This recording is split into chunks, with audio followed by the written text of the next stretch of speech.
Plato's myth of the cave. Imagine there are three prisoners in a cave. They have been chained there since birth. All they have seen their entire life up till that point are the shadows that are casted by a small opening in the cave. These shadows are of outside where people and animals walk past that road every day.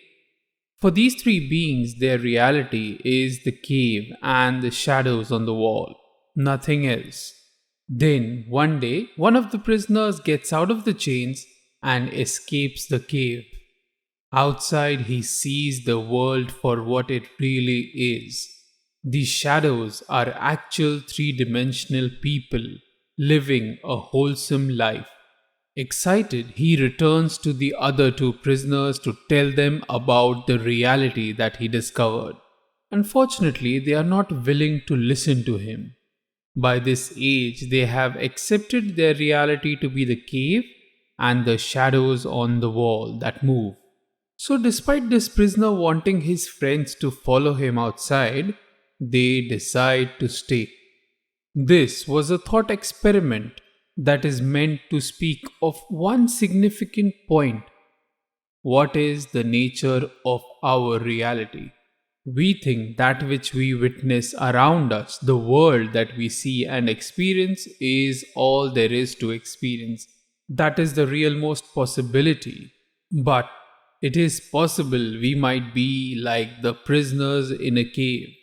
We might be unaware of the greater reality that might exist since we have not experienced it yet. This is just one part. Now, in this story, why are there three prisoners? The same story could be explained through two prisoners, where one of them escapes and returns. The reason there are three prisoners is to highlight the aspect of peer pressure. If there were only two prisoners and one person got aware of the greater reality, then it would be my word against yours, a 50-50 chance of one convincing the other.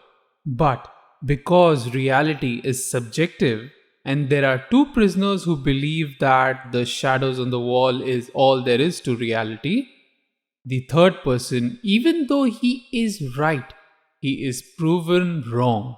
So, what do we learn from this? It is possible that what we know to be true might not be true. On the other hand, it is possible that what we know, what I know to be true, is true even if others say it is not. This is a bit confusing. That's why I believe there must be a middle ground to believe in all possibilities. When considering all possibilities, none of them should be considered as absolute truth or absolute false. Each one must be considered as equally possible, but upon investigation, the proof that we gather, accordingly, we must add weight to which of the possibilities are more likely to be true.